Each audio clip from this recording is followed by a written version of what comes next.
I'm taping this on Friday, March 15th. You will know that all around the world there is a mobilization of students today to protest against governmental inaction on global warming and climate change. All of this has been orchestrated by that incredible young Swedish 16-year-old girl who has undaunted and indomitable managed to show the power of youth.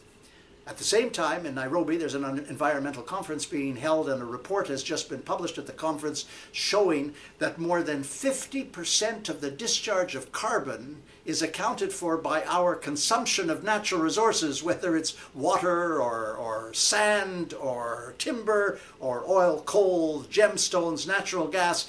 We're consuming so much by way of natural resources that we are imperiling the entire planet. This increased anxiety, of course, comes against the backdrop of the accumulated evidence. For example, just last October, the Intergovernmental Panel on Climate Change indicated that we had 12 years left to save the life of the planet. The following month, 13 federal U.S. agencies indicated that unless there was a dramatic and instantaneous change, there would be a real drop in gross national product in the United States and an accompanying human devastation. We inched into 2019, and the Global Carbon Project published the fact that there was a 3.4% increase in carbon discharge in 2018, which is frankly horrendous in terms of total discharge.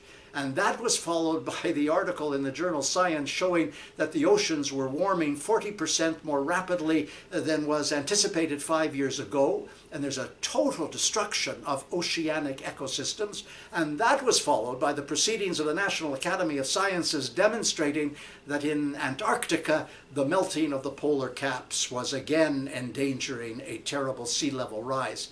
I think everybody's beginning to understand as they pour into this reality that those big climate change conferences in Paris and in Poland were exercises in rhetorical flim-flam.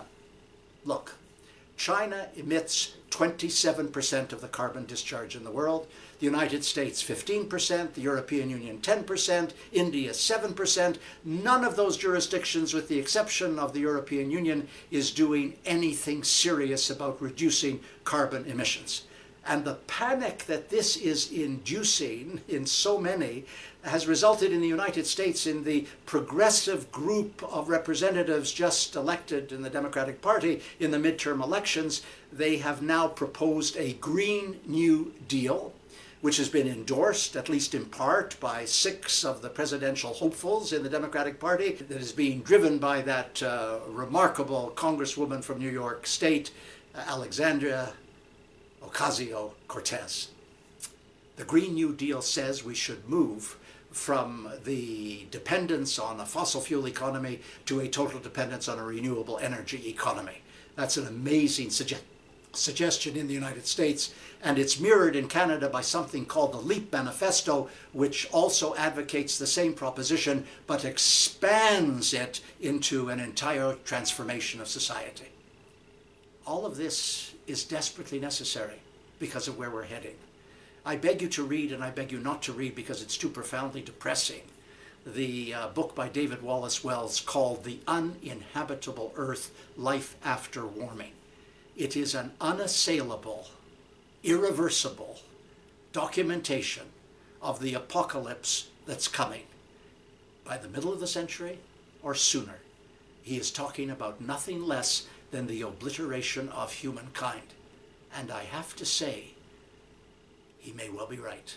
That was last week. I'm Stephen Lewis.